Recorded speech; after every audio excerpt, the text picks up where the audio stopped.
before my time. Good evening. I'm Paul John Dykes. Welcome to A Celtic State of Mind. And I'm joined this evening by Chris McElwain. It's a top-of-the-table clash. There's no other way that we can describe this, Chris. And we're up at Pittodrie. It's under the lights. You know, one of the things all week we've been looking at the predicted 11. The 11 is out. The starting 11 is out. We'll dive right into that. What do you make of Celtic's starting 11? There's always going to be a couple of disappointed players, particularly in the midfield.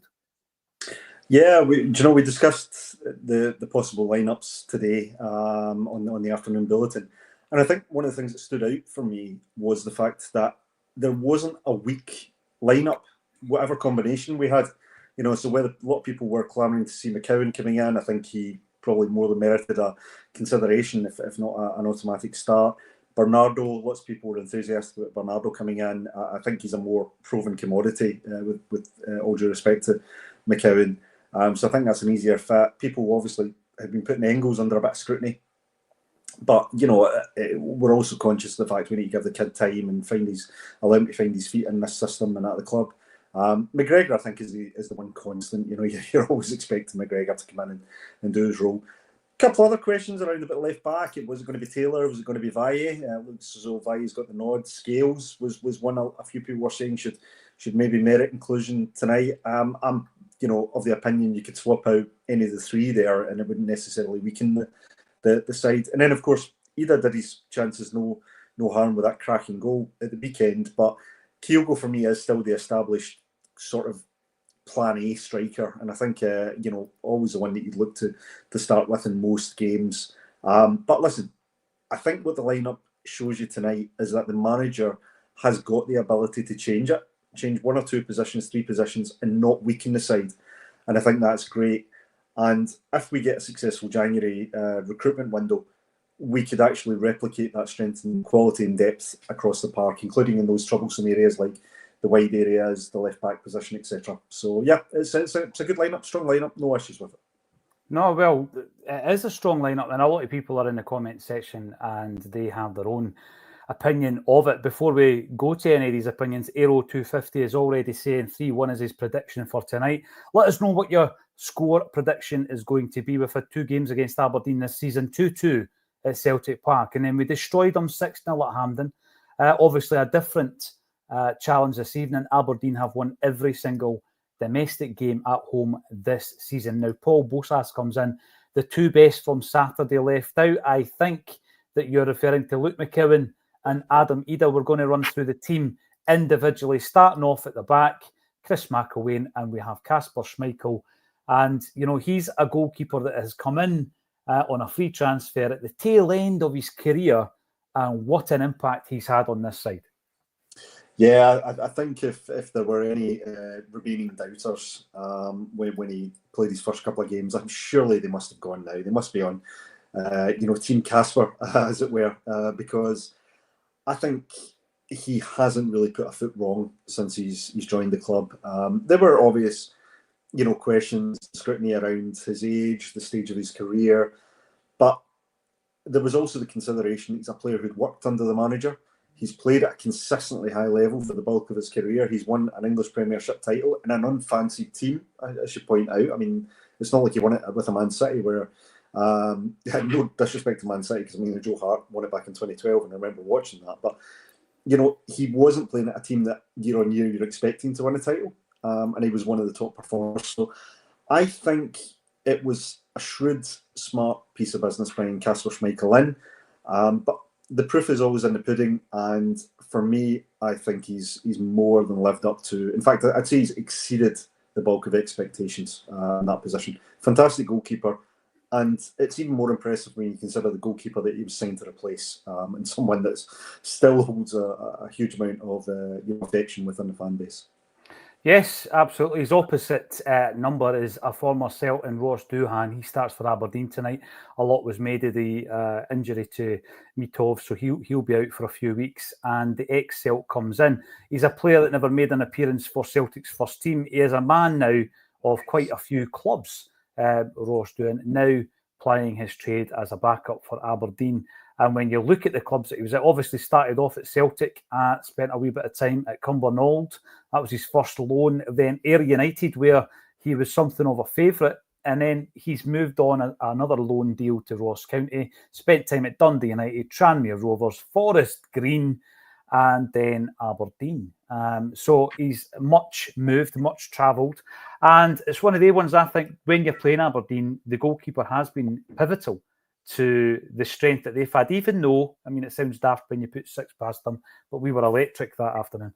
I do look at that and I think to myself, straight from the off, every time we play a team where one of our opposite numbers that used to be at the club is in the opposition, we know all about that player. We know their data. We know their weaknesses, Chris, and we've got to capitalise on that. So, I know that Paul, for example, reckons that either should have stayed in the team tonight. For me, it seems as though we do have a core group, and it sounds almost cliched when we say it. Is there such a thing as a strongest 11, or is it game by game, certain players will be suited to certain challenges? Yeah, I'd said it previously. I think there's a plan A and there's a plan B. I don't think it's strictly first choice and second choice in the traditional sense.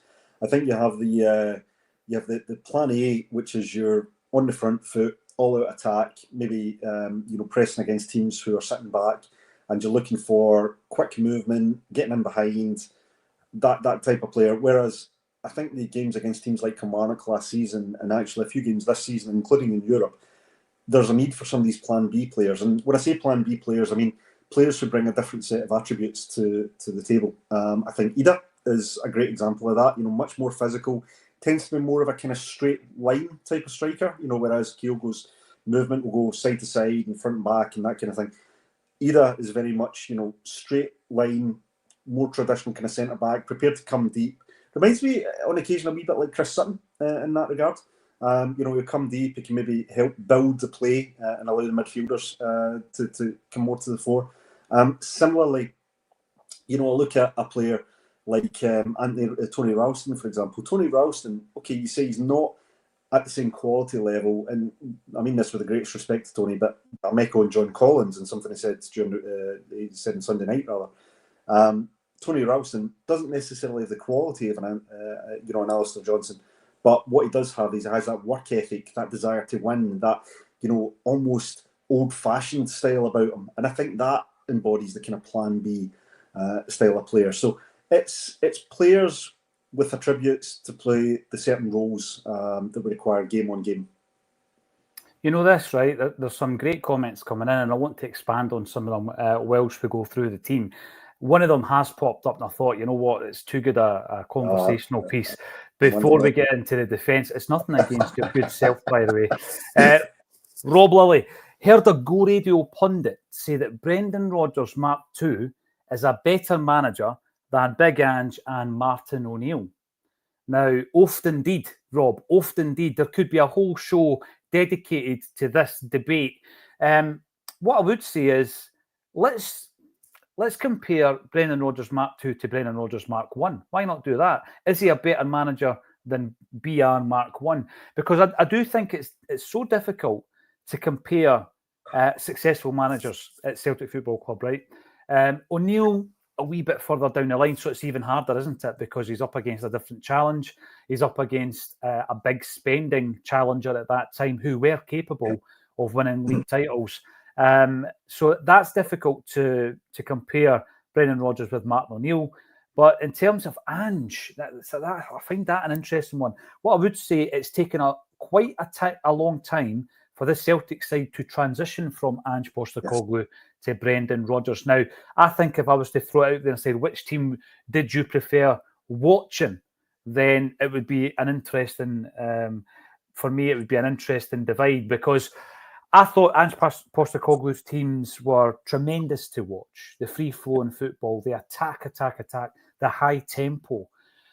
He's getting criticised down south at the moment, Chris, for this lack of adaptation, and it's like one plan, and plan B is to do plan A better, etc., etc. But by God, it was good to watch.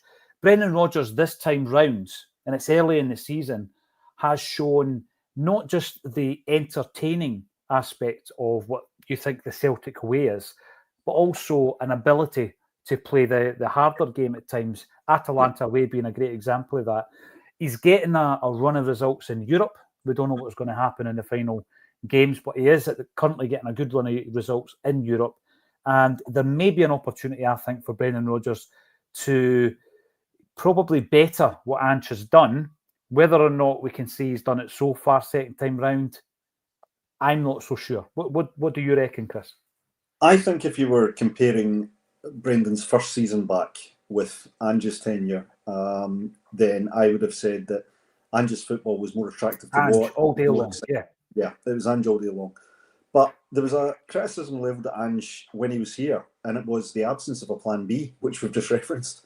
Right, Ange's football was great, but it was quite one-dimensional at times, which worked great domestically. Right, I mean, we tore teams apart. You remember the Dundee United game where I think what was it 9-0 we put past them, and it was Hollywood-style football at times, and he built a real, attacking, flair-heavy football identity for the team, which I really liked to watch. When Brendan came back throughout that transition period, as you referenced, we weren't getting that kind of free-flowing football. And actually, it was difficult sometimes to come by the results as well. And it wasn't until towards the latter half of the season that we really turned it around and we started putting in the performances that ultimately won us the title. This season, though, I think what you're seeing is not only a Brendan Rodgers, who I think has eclipsed the football from a management standpoint that Ange played, because we are more mature. We are able to adapt to our game. We have learned from experiences in Europe. There's a lot of elements that he's applied to the team and the style of play at the moment. But I also think Brendan this season, and I appreciate we had the Invincible season, we had some fantastic stuff, but I think Brendan this season, if it continues in the vein that it is, will eclipse what he did in his first stint. The big thing again, first stint included an Invincible treble, and there were some moments in Europe, Chris, but there wasn't that pivotal campaign in Europe. So what you're looking for? You're looking for an Invincible treble plus progressing into the latter stages of Europe, because that would be the only way to progress. I mean, you could look at the nuances of the style of the wins and the manner of the wins, but we would need to do an Invincible treble to even match what he did in season number 1, wouldn't we? Absolutely. I mean, as I say, there's some assumptions taken that we can continue this form, and I would never assume that we're going to go on and win the treble, but by God, we're in a real good position to do so, and we're also in a real good position to do it within an Invincible season. And I think we've got the added bonus that with the new Champions League format, and listen, I'm mindful we finally had a little bit of luck of the draw in Europe, which we haven't had for a few years. But taking nothing away from what Brendan, his coaching staff, and the guys on the park have done this season in Europe, it's phenomenal. And if it continues, and fingers crossed that we can, and let's say we get to the playoffs, right? Let's say the playoffs is where we plateau this season. I think that is a tremendous, tremendous season. I think it's progression.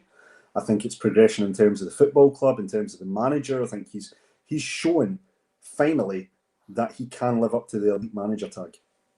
Yeah, well, this is the thing. The argument would then be, can you be an elite manager in Scotland? Well, if you get into the playoffs in the Champions League, then I think that there's an argument, and that's an argument we'll probably have with Jim Orr at some point in the future.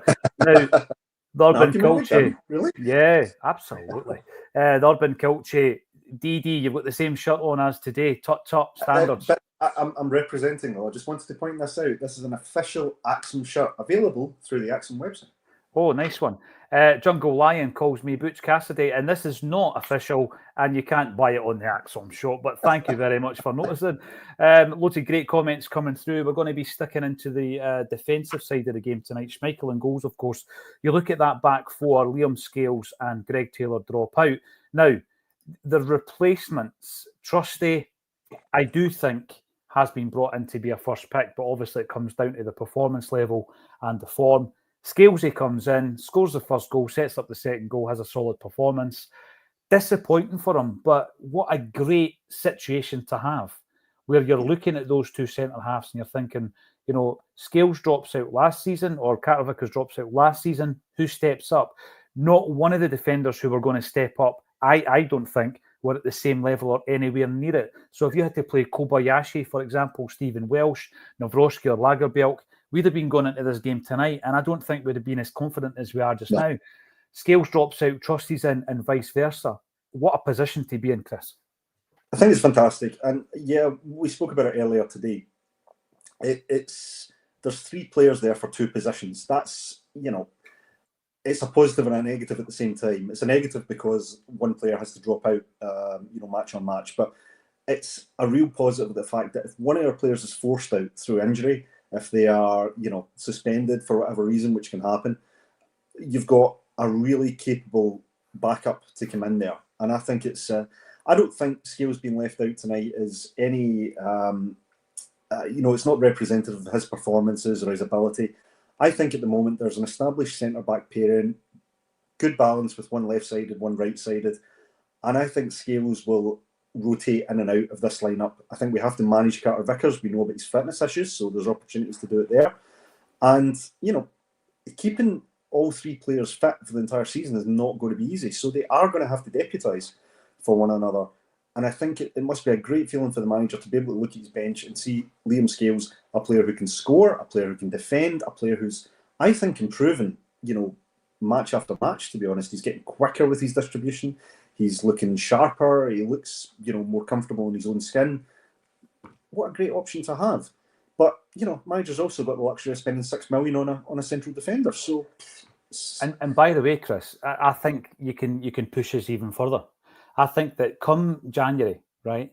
And I heard it said somewhere else on the socials today, if you're talking about Christmas, then we can talk about January transfers, right? It's that time of the year. The minute a Christmas tree goes up, let's talk transfers. and you're looking at some of the guys I mentioned about last season who were the backups who are not on the bench tonight. Mike Nawrocki, Stephen Welsh. Now, if Celtic mean business and we really want to go for this and really want to progress, then what you do is you move both of those players on and you bring in another Trusty. You bring in another centre-half who's been identified by the recruitment team at that level. Can you imagine running with 4 of them? So in the modern game, I think as a fan, I'm getting my head round the idea there's no such thing as a strongest starting 11. It's a game by game, and you're going to have, I would say, 14 or 15 presently players that you wouldn't mind them slotting into the starting 11. Hopefully we can push that to 16 to 18, and then you really are looking at a really strong squad. Is it the same for players though, Chris? Does Scales feel as though he's dropped tonight? Well, we praised his attitude and the way he played when he came in, because he hadn't been starting up to the game at the weekend, and he came in and his application and the energy levels and the enthusiasm, he didn't look like a disgruntled player. Is that going to be the case over the course of a season where he's maybe getting, a third of the games that Trusty and Carter Vickers are getting? I'm not sure. I mean, I guess that's where one of the less glamorous but important parts of being a manager comes in, right? I mean, that's probably something Rodgers has to manage. Do we maybe start Scales in the cup games, and say, okay, you're in for the cup games? Because let's face it, Celtic are going to be in the latter stages of the cup competitions more than likely. And you find ways of giving him as much minutes and making him feel like he's playing an integral part in the team's success. Don't know the answer. It really comes down to the individual character. What I would say is every time we've called upon Liam Scales, he's delivered. And that includes in Europe. He has absolutely delivered. Yeah, I know he's had the odd mistake. I know he's had, at times where he's maybe looked a little bit fragile at the back, and sometimes wilts a little bit under pressure. But look, every player goes through elements of that. But this season, he looks to have taken his game to another level. I think he's upped his game after this. Obviously having a full pre-season with us. I think he's enjoying the squad. I think he's enjoying his football. I think he's enjoying the recognition, including on the international stage. I assume we can stop getting sent off, of course. But I think I think the manager would rather have a player like Liam Scales and figure out how to keep him happy than have a Nawrocki who he can't really trust to bring the goods on the park. Well, Mick Lynch said it on This Is Acsom going into the England game that we needed 11 Liam Scales for Ireland. Jungle Lion might be able to give us a wee bit more information. And JL comes in to say, keeping a happy squad of 18 takes some doing. Oh, yes, in all fairness, and he is. And I think that part of that as well was the character of the players, the personalities of some of the guys that we've moved on.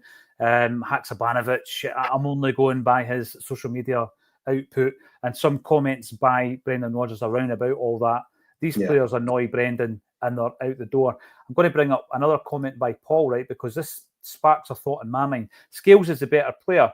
If cost of the player is the consideration, then why is Engels on the bench? I don't think cost of the player is the consideration. No. But if we're going to buy somebody in, when I said a £6 million player, what I meant is somebody on a level with Trusty. And here's the thing, Paul. If Scales was to leave, and I don't want him to, he's a £6 million player. Oh, easily.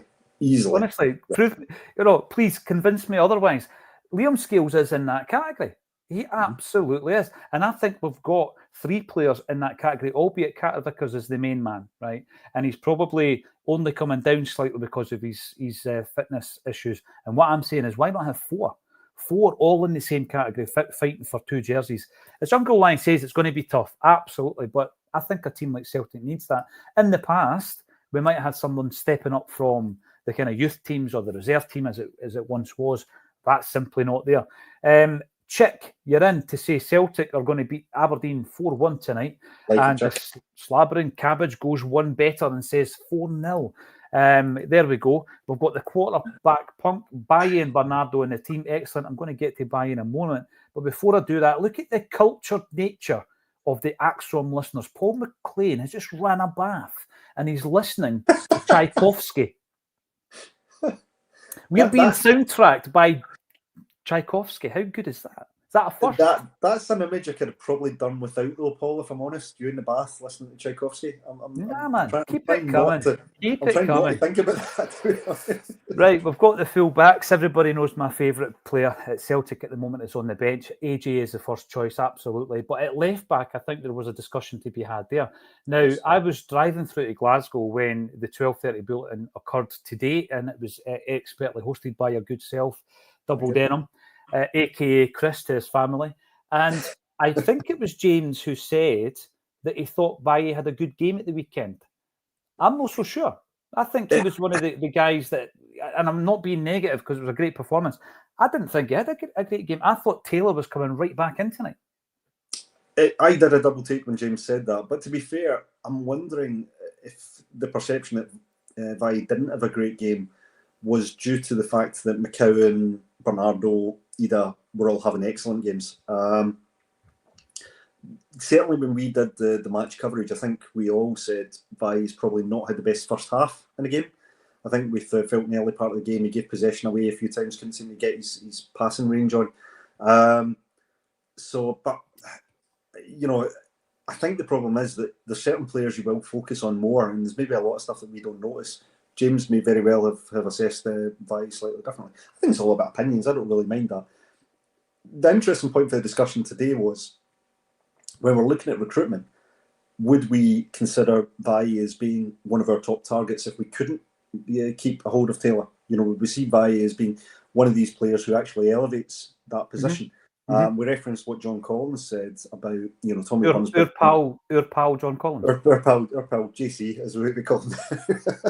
But the fact that he mentioned Tommy Burns bringing in Van Hooijdonk, bringing in George Cadetti, and they were players that elevated, whereas prior managers had kind of just brought in like for like. Tommy Burns brought in players who made a marked difference to the quality of the team. So our discussion today was partly around, well, does Baye kind of fit that mould, or is he just very much on the Taylor level, in which case we're replacing Taylor, but we're not really improving on the position?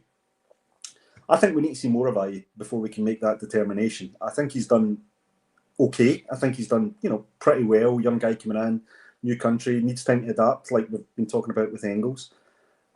Taylor been a huge part of the success, but I don't think Taylor's got another level to go to now.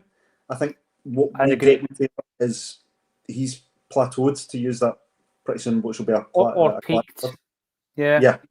I think he's peaked at his current performances. But he peaked as an inverted fullback, and we're no longer playing him as an inverted fullback.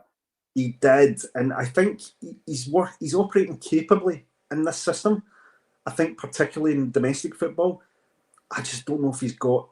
And I feel terrible saying this because I hate denigrating any Celtic players, but I just feel as though he may not have what we need for Europe. You know, the thing again, I spoke about it after listening to you guys for an hour, and I've got to say it was a very enjoyable show, and I'm not completely throwing young James under the bus. I thought his contribution was excellent today.